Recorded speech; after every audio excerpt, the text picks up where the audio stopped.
Diskaya pinangalanan sina Speaker Romualdez, Saldico, DPWH Special at 18 pang kongresista na dawit sa anomalya. Ang detalye ng balita mula kay kapartner Troy Gomez. Troy. Ayon sa sinumpaang salaysay ng mag-asawang Diskaya na binasa sa pagdinig ng Senate Blue Ribbon Committee, puwersahan silang isinangkot sa mga proyekto gamit ang kanilang pangalan at kumpanya upang mailusot ang budget na nakalaan umano para sa piling mambabatas at DPWH officials. Idinitalya nila kung paano dumadaloy ang pera. Matapos maaprubahan ang proyekto, aayusin umano ng mga kongresista at DPWH officials ang release ng pondo na kanaunan ay kukunin ng mga bagman na inatasan ng mga politiko. Paulit-ulit kaming ginamit ng mga nasa pwesto sa sistemang ito.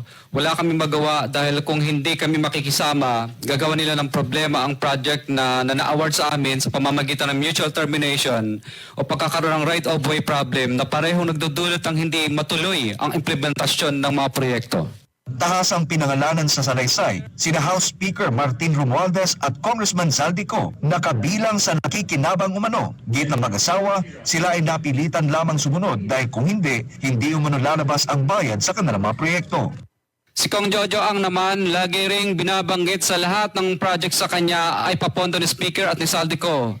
Mataas ang hinihingi sa project, dagdag pa niya, hindi naman lahat ng pera ay para sa kanya, kundi para kay Speaker at kay Saldico. Bukod kina Romualdez at Co, nakalista rin sa affidavit ang iba pang kongresista at opisyal na umano'y tumanggap ng 10% hanggang 25% kickback sa pamamagitan ng mga bagman at fixer system. Kabilang dito si Terence Calatrava na dating Undersecretary ng Office of the Presidential Assistant for the Visayas, Congressman Ramon Romulo ng Pasig, Congressman Jojo Ang ng Usuag Ilonggo Party List, Congressman Patrick Michael Vargas ng Quezon City, Congressman Juan Carlos Arjo Atayde ng Quezon City, Congressman Nicanor Nicky Briones ng AGA Party List, Congressman Marcelino Marcy Chodoro ng Marikina, Congresswoman Florida Rida Robes ng San Jose del Monte, Bulacan, Congressman Eliandro Jesus Madrona ng Romblon, Congressman Benjamin Agaraw Jr., Congressman Florencio Gabriel or Bem Noel ng Anwaray Party List, Congressman Leody Oditariela, Congressman Reynante Arugancia ng Quezon, Congressman Marvin Rillo ng Quezon City, Congressman Chodorico Chodoro Haresco Jr. ng Aklan, Congresswoman Antonieta Yudela ng Zamboanga Sibugay, Congressman Dean Asistio ng Caloocan, at Congresswoman Marivic Copilar ng Quezon City. Sa testimonya, inilarawan ni Diskaya kung paano dinideliver ang pera mula sa cash na ibinibigay ng kontratista, isinasalin ito sa mga bagman ng mga kongresista bago makarating sa mismong opisyal.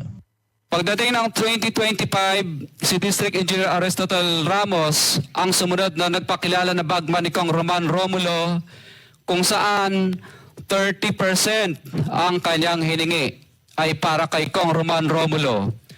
Sinabihan ko kay D.E. Ramos na masyado namang mataas, ngunit sinabi niya na walang magagawa dito dahil pondo ito galing sa program funds at insertion galing sa taas.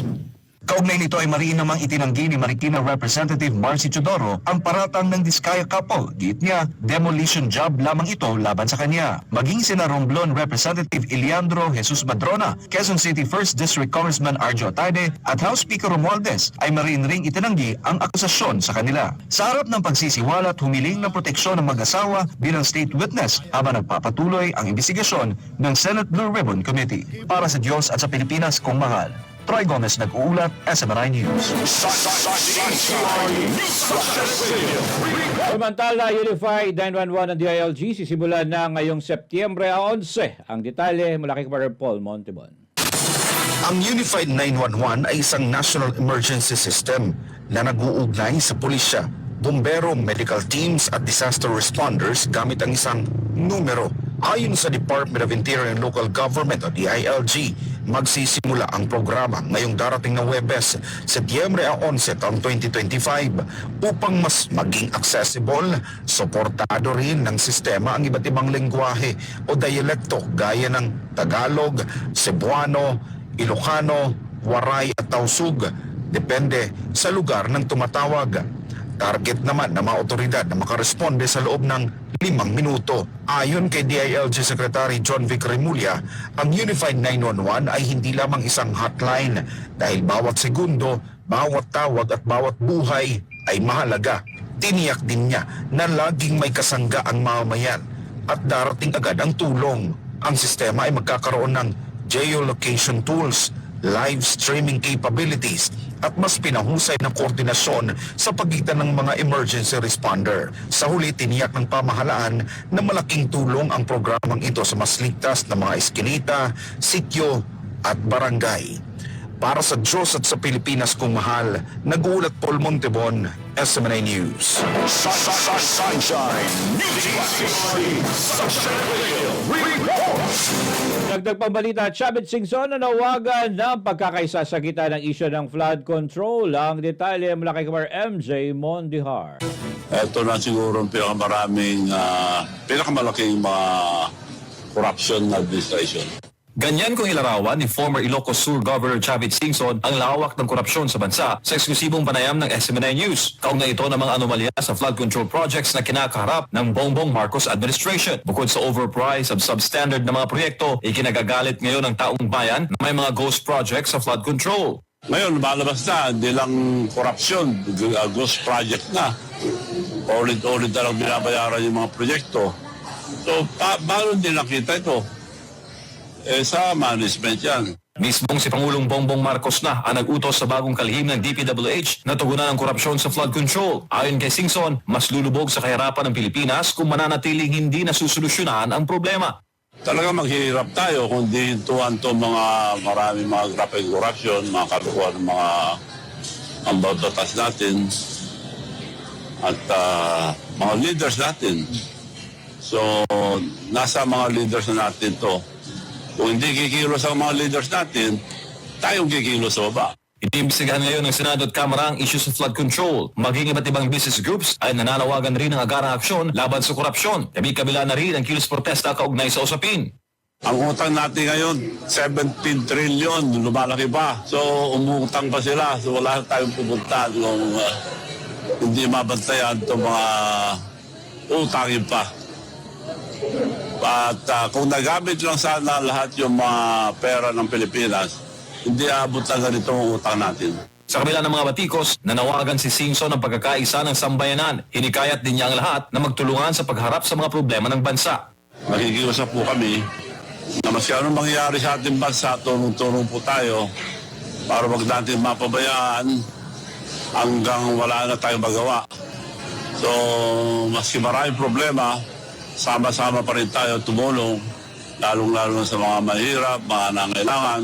Si Singson ay isa sa mga nagsulong noon ng unit team tandem nila Pangulong Marcos at VP Sara Duterte sa panahon ng 2022 elections. Ngunit ayon sa kanya, hindi na siya tutulong sa susunod na halalan kay Marcos Jr. dahil sa mga personal na dahilan. Sa ngayon, patuloy ang panawagan ng publiko ng hustisya laban sa korupsyon sa flood control, lalo't panahon na naman at tagulan sa Pilipinas. Well, kailangan kumilos tayo, sama-sama tayo lahat at pag-usapan natin kung paano pa makakatulong o maayos ang ating bansa dahil talaga sobra na ang nangyayari. Para sa Diyos, sa Pilipinas, kung MJ Mondihar, SMNI News. NGO para tulungan ang mga biktima ng baha dahil sa kawalan ng flood control. Inilunsad ang detalye sa pagbabalik ni Kamar MJ Mondihar.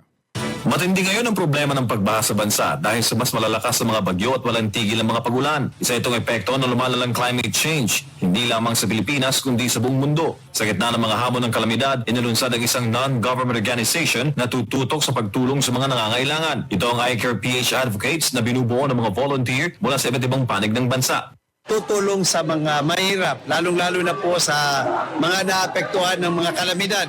Kalamidad ng sasunog at sa mga baha at kung ano pang mga sakuna.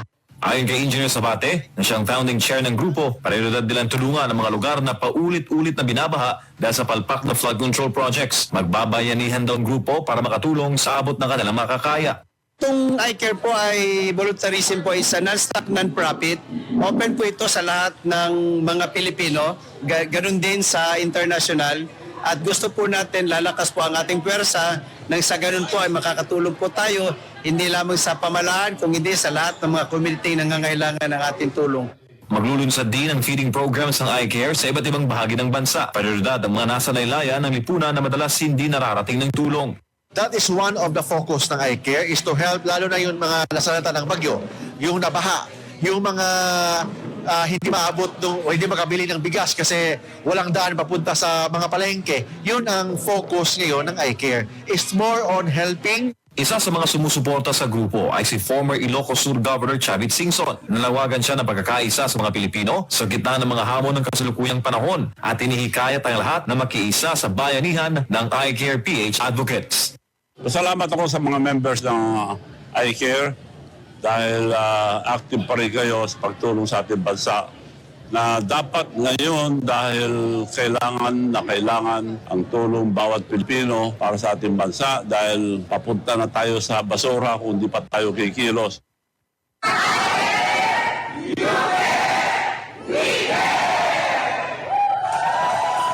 Para sa Diyos, Pilipinas kung mahal, MJ Mondehat, SMNI News.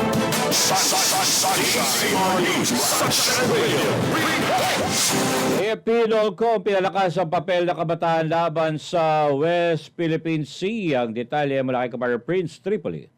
Nagsagawa ng isang araw na information education campaign ang Northern Luzon Command ng Armed Forces of the Philippines katuwang ang NICA Region 3 sa Duquet National High School sa Mabalacat, Pampanga. Pinangunahan ito ng 1st Civil Relations Group ng Civil Relations Service AFP. Layo ng aktibidad na bahagi ng communication plan mulat na paigtingin ang kaalaman ng publiko hinggil sa estado ng mga teritoryong pinag-aagawan at bigyang diin ang kahalagahan ng pagkakaisa at sama-samang pagtatanggol sa soberanyang pandagat ng Pilipinas. Ayon kay Colonel Enrique Rafael, Commander ng 1CRG CRS AFP Group, ang pangangalaga sa West Philippine Sea ay hindi lamang tungkulin ng militar o pamahalaan, kundi isang responsibilidad ng bawat Pilipino na nagsisimula sa kabataan.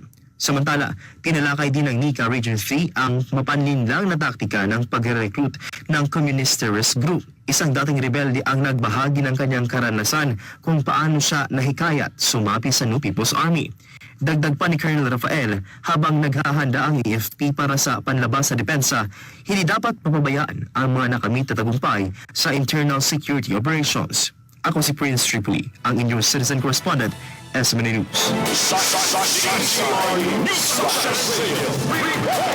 Mayor Magalong tumanggi sa investigasyon ng Senado hinggil sa investigasyon ng flood control project. Ang detalye mula kay Mar Jane Godnita. Tumanggi si Baguio City Mayor Benjamin Magalong na dumalo sa pagdinig ng Senate Blue Ribbon Committee kaugnay ng umano'y anomalya sa mga flood control project at mas piniling mauna munang magbigay ng testimonya sa mababang kapulungan ng Kongreso. Ayon kay Senate Blue Ribbon Oversight Office Management Director General Attorney Rodolfo Noel Kimbo, nakatanggap ng imbitasyon si Magalong ngunit nagpadala ito ng excuse letter. Ipinaliwanag ng alkalde na nais muna niyang humarap sa House of Representatives dahil doon anya naroroon ang tunay na laban. Sinabi ni Kimbo na handa pa ring dumalo si Magalong sa Senado kapag natapos na ang kanyang pagharap sa Kamara. Tinanggap naman ni Senate President Pro Tempore Jinggoy Estrada ang dahilan ni Magalong at itinuturing itong sapat upang mapagbigyan ang hindi pagdalo ng alkalde. Samantala, iginiit ni Senator J.V. Ejercito na hindi si Magalong ang dapat magpasya kung saan dapat unang ilahad ang impormasyon hinggil sa questionabling flood control projects. Dagdag pa ni Marcoleta, seryoso ang komite sa Senado na imbitahin ang alkalde upang makatulong sa paglilinaw ng mga isyu. Matatanda ang inihayag ni Magalong na may ilang mambabatas umano ang tumatanggap ng payola mula sa mga proyektong pang-infrastruktura, kabilang ang flood control programs. Ito si Jane Codnita, inyong citizen correspondent, nag-uulat para sa Diyos at sa Pilipinas nating mahal. Sport.